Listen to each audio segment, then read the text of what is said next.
Oversight Committee on this day. Cohen, President Trump's former personal lawyer, alleged that Donald Trump knew in advance about a crucial 2016 Trump Tower meeting with Russian operatives and that Mr. Trump has lied repeatedly about his Russian business dealings. Let's bring in Randy Zellin, a former prosecutor and criminal defense attorney, and Kenneth Vecchio, a Republican strategist, also an attorney. Randy, first to you. There's nothing wrong with Donald Trump knowing that Russia is, let's suppose, about to give WikiLeaks some emails. The key question now seems to be, and maybe even nothing wrong with the president, the candidate at the time, meeting with Russian operatives. Doesn't seem the question now is, did he testify honestly to the special counsel when he was asked about this under oath in those written questionnaires? It is so difficult right now to tell where the end begins, where the beginning ends. What we do know is this. We heard testimony today from Mr. Cohen directly putting the president in with Roger Stone and Julian Assange, which goes directly to the question of whether the president knew, which may or may not be important, but certainly to the extent that there were affirmative things going on after that where other people have denied having any knowledge of it, let alone participating in it. That, to me, should have resonated with everyone watching. And speaking of denial, Roger Stone, he's supposed to keep silent on this, but he said that Mr. Cohen's statement is not true. Also, WikiLeaks, they published a statement saying that WikiLeaks publisher Julian Assange has never had a phone call with Roger Stone. Do you find one of the sides more credible than the other? Yeah, you know what? Michael Cohen sure came across genuine today, but after being a judge, a prosecutor, and a criminal defense attorney for 25 years, I've learned this, that some people lie very well under oath. Some people tell the truth very well under oath. This guy's got credibility gaps wider than the Lincoln Tunnel and the Holland Tunnel put together.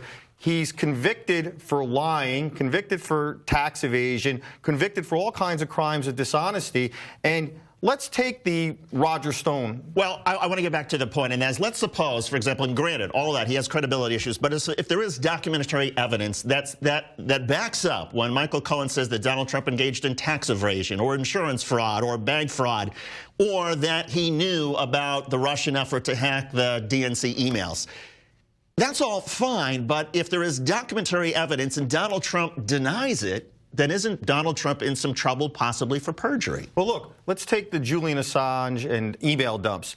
Okay. He says that he's in the office. Roger Stone gives a phone call, and he says a dump's about to happen in a couple days. There's nothing illegal if Donald Trump knew about that. There would only be something illegal if Donald Trump conspired with the Russians in order to get the emails, and there's no evidence of that. But if Donald Trump was asked about that, and let's suppose Mueller has phone records to prove that the phone call actually happened, and Donald Trump then denies in a questionnaire, no, I was not in a room, and Roger Stone never told me this, and blah, blah, blah, then he's in some trouble. No, Donald Trump then has a public relations issue. He has a problem if he did something like that Michael Cohen did, if he lied to a federal investigator or he lied to Congress, and there is no evidence of that at all. Randy? Couple of things. First of all, I think to Ken's point, I've yet to find a cooperating witness who doesn't have a ton of baggage. It's the nature of the beast. Most people who have knowledge about a crime have knowledge about a crime not because they're an innocent bystander, because they were involved either in that criminal activity or in other criminal activity. It is the cornerstone of the government's ability to successfully prosecute and have a 90-some-odd% conviction rate, because odds are on that witness list is someone who knows about the crime because they were involved in it. Now, taking the Assange point, let's move away from it for a moment. We saw today $35,000 checks that were drawn on the president's account, which is going to make it awfully difficult. And we've watched the ball move from talk to Michael, I knew nothing about payments, to suddenly, okay, I knew about the payments through Mr. Giuliani, but that's okay. Hold on a second. That's okay.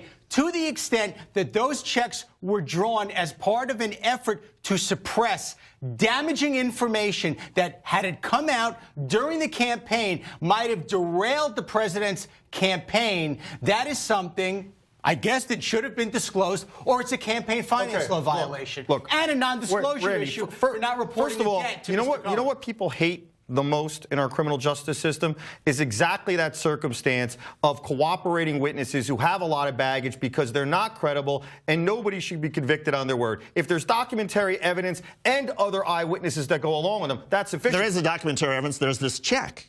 Okay, that is a complete piece of garbage case. Then Here's- let the lawmakers. Wait a minute. Wait. You had your turn, Randy. You had your turn. Let me explain. This is why this is a terrible case.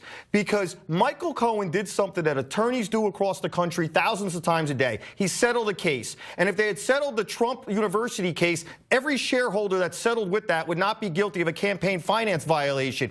If you have dual purposes like Donald Trump necessarily had to have, that he was protecting his reputation, he was protecting his business interests, he was protecting his family, then it is not an illegal campaign finance violation, no matter what Michael Cohen says and no matter what his guilty plea says. He was protecting his campaign. It may have been he was suppressing damaging evidence. But again, it is our system of criminal justice would collapse under its own weight if the government didn't have the ability to use cooperating witnesses. Then I say let it collapse. Then nobody gets justice. Because proof beyond a reasonable doubt can never occur when you have one eyewitness making a statement against another person's word, especially if that eyewitness is tainted and incredible. But here's the thing is we don't know that right now. But we don't know whether Mueller only has Michael Cohen or whether Mueller has phone records, more checks, documentary evidence. That seems to be the key in terms of where this is going to go. That's a valid point, and that's a big if, and we don't have any of that. I say this. Michael Cohen's plea to guilty of a campaign finance violation is a canard. It's a fugazi. It is a non-crime.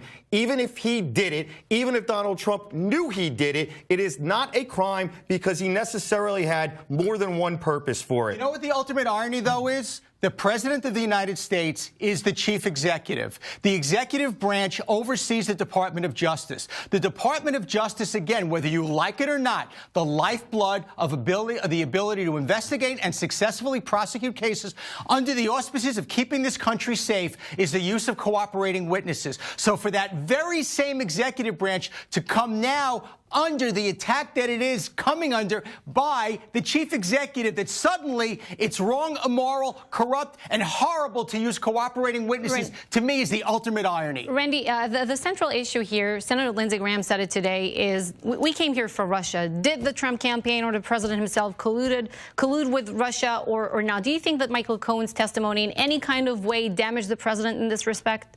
Certainly to the extent that we're now hearing someone in the room saying, I was there when the president was on the phone with Roger Stone and the president made a comment. Now, to Ken's point, that may in and of itself mean nothing to the president, may mean a lot to Roger Stone if Roger Stone lied and said, I never was involved, I never had any conversations, I just am a soothsayer, I'm just pressured. But if the president has said to Congress or to anyone else who is a federal agent or a federal officer that, no, I had nothing to do with it, that's a problem. Everyone's denying what Cohen said. Assange is denying it, Stone's denying it, and Trump is surely denying it. And then you want to take the other one that potentially ties to Russia? Stone's been convicted. Stone's been indicted. I mean, Cohen's been convicted. I think the key is going to be, is there evidence to support Michael Cohen's version or the other versions where they're denying it? And it's the same thing with the Trump Tower meeting. If there's evidence that Donald Trump knew in advance that the meeting with Russian operatives was coming and Donald Trump lied about that under oath to Mueller, I think Donald Trump's in some trouble. We'll find out. Randy Zalin, Vecchio, great to have you both. Thank you. Just ahead, we are going to take a look at Egypt, where at least 25